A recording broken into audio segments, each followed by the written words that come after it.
वैयक्तिक बाब आहे. काय दोंडे, पण तुम्ही स्पष्ट बोला ना. हे बघा, जे काही घडले ते सगळंच तुम्हाला माहिती आहे.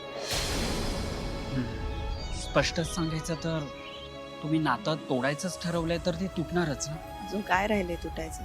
नाही मॅडम, तुम्ही एक गोष्ट विसरताय. तुम्हाला दोघांना जवळ आणणारा, तुम्हाला दोघांना जोडणारा असा एक सुंदर धागा आहे तुमच्यामध्ये. अमोल, करेक्ट. पण तुमच्यापैकी कोणीतरी जोडण्याची भूमिका घेतलीच पाहिजे ना मॅडम. आणि अमोलसाठी तरी तुम्ही हे सगळं बाजूला सारलंच पाहिजे. तुम्ही एकमेकांना समजून घेतलं पाहिजे. आणि खरं सांगू का मॅडम, तुम्हाला आणि अर्जुन सरांना एकत्र बघितलं ना की खूपच भारी वाटतं. आणि म्हणून तुम्ही एकत्र येणं खूप जरुरीच आहे मॅडम. पण त्यासाठी तुमच्या मनातल्या कडू गोष्टी तुम्ही बाजूला सारल्याच पाहिजे. हो पण कसं? 7 वर्ष झाले अर्जुन एकदाही अमोलला आणि मला भेटायला नाही आलाय. मी कसं जाऊ त्यांच्या घरी? हेच हेच तर म्हणतो मी. हे सगळं बाजूला सारून तुम्ही तुमच्या नात्याची नवी सुरुवात करू शकता मॅडम. विचार करा. ठीक आहे, आपण पुढे निघूया. Yes. उशीर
आपण असं खालून शिखराकडे बघितलं तर आपण ते कधीच नाही सर करू शकत. पण तेच तुम्ही तुमच्या पावलांकडे बघून हळूहळू एक एक पाऊल जर टाकलं तर तेच शिखर तुम्ही नक्की सर करू शकता. ही आपली स्पर्धा परीक्षा म्हणजे ते शिखर आहे आणि ते तुम्हाला असं सर करायचं आहे. एक एक पाऊल टाका. त्यामुळे हार मानू नका आणि सगळ्यात महत्त्वाचं म्हणजे घाबरू नका. कधीच घाबरू नका.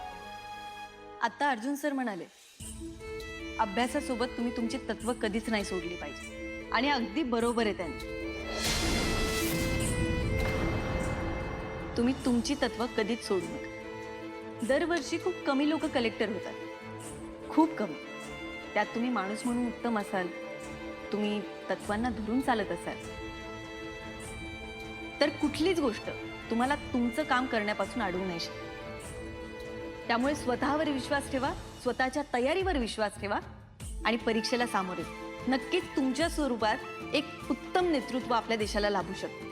माझ्याकडनं तुम्हाला सगळ्यांना तुमच्या परीक्षेसाठी खूप खूप शुभेच्छा. थँक्यू.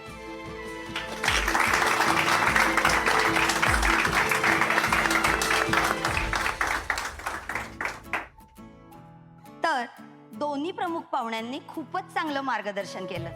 त्याबद्दल मी त्यांचे मनपूर्वक आभार मानते.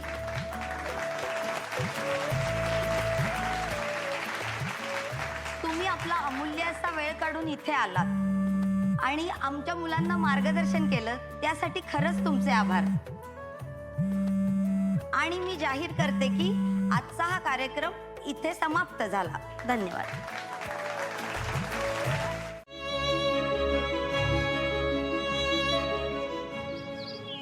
चांगलं बोललीस. आता तुला पण प्रमुख पाहुणा म्हणून बोलवलं, मला छान वाटलं. अर्जुन, गडावर एवढं पोट तिडकीने भांडलास माझ्याशी, पण मी तुलाच दिलेलं वचन पाळते हे विसरलास का रे? एक काहीच विसरत नाही अपर्णा. नाही, पण भांडताना पूर्णपणे तुझा रोख माझ्यावरच होता ना. मी निघून गेले म्हणून अमोल तुझ्यापासून दुरावला असं म्हणणं आहे ना तुझं? नाही, पण तू गेलीच नसतीस ना तर परिस्थिती वेगळी असते. मी माझ्या मनाने नव्हते गेले. माझं काम होतं तिथे. अपर्णा, तुझ्याकडे तुझी उत्तरं तयार आहेत, माझ्याकडे माझी उत्तरं तयार आहेत. प्रश्न तसेच राहिलेत. असं नाहीये. तसंच आहे. आईचं सत्य तुला सांगितलं नाही म्हणून अजून चिडल्यास का तू?